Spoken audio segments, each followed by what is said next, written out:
Mensonge de la Bolloré-sphère, l'affaire Depardieu prend un nouveau tour après les justifications alambiquées de Yann Moix. Le scandale de l'affaire Depardieu se poursuit.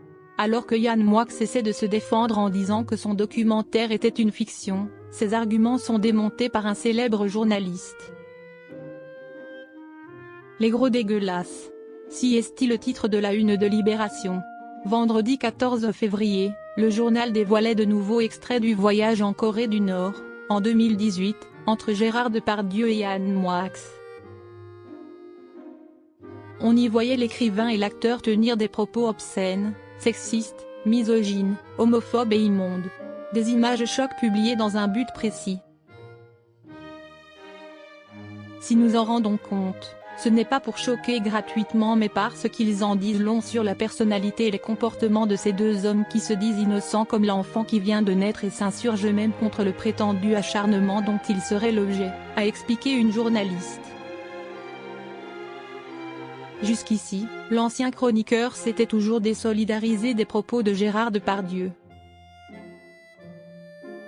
En 2023, quand les premières images de son documentaire avaient été dévoilées, il avait dit qu'il n'adhérait en rien à ce discours puant. Mais, face à ces nouvelles images où lui-même tient des propos affreux, l'ancien polémiste on n'est pas couché a opté pour une nouvelle stratégie de défense. Il assure désormais que son documentaire n'était que de la fiction. Yann Moix essaie de se justifier, mais non.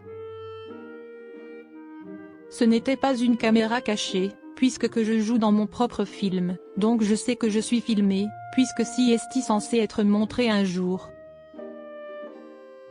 Si est comme si vous aviez volé en 1973 des rushs à Bertrand Blier en disant regardez ce qu'on dit des Ouillard et Depardieu. Mais non, ce n'est pas une caméra cachée, ce ne sont pas des choses qui ont été filmées à mon insu. Comme dans La Chèvre, je joue Pierre Richard.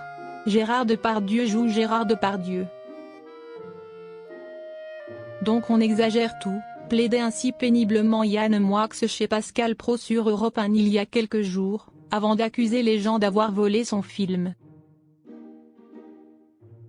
Des justifications alambiquées, complétées par une fumeuse théorie du complot aux accents de vanité. Gérard Depardieu est un immense comédien, et moi je suis un immense écrivain, donc vous voyez bien le point commun qu'il y a. Il y a une haine du talent, une haine du génie, a martelé celui qui se considère visiblement comme une réincarnation de Marcel Proust. Ses arguments démontés, sa croisade mensongère. Malheureusement pour Yann Moix, Tristan Walek ne croit pas à cet argumentaire fumeux. Sur son compte X, le présentateur de Complément d'enquête a balancé. Si est sans doute parce que c'était une fiction et non pas un documentaire que le 7 décembre 2023, avant la diffusion de Complément d'enquête et sa croisade mensongère, Yann Moix nous mettait en demeure de récupérer les images de son documentaire, comme il le qualifiait lui-même. Dans un autre tweet, il s'est amusé de la stratégie de mensonge de l'immense écrivain. Bientôt, ce beau monde prétendra que la fillette sexualisée par Gérard Depardieu était une figurante. A lancé le journaliste, pointant une année de mensonges tous plus farfelus de la Bolloré-sphère sur l'affaire Depardieu.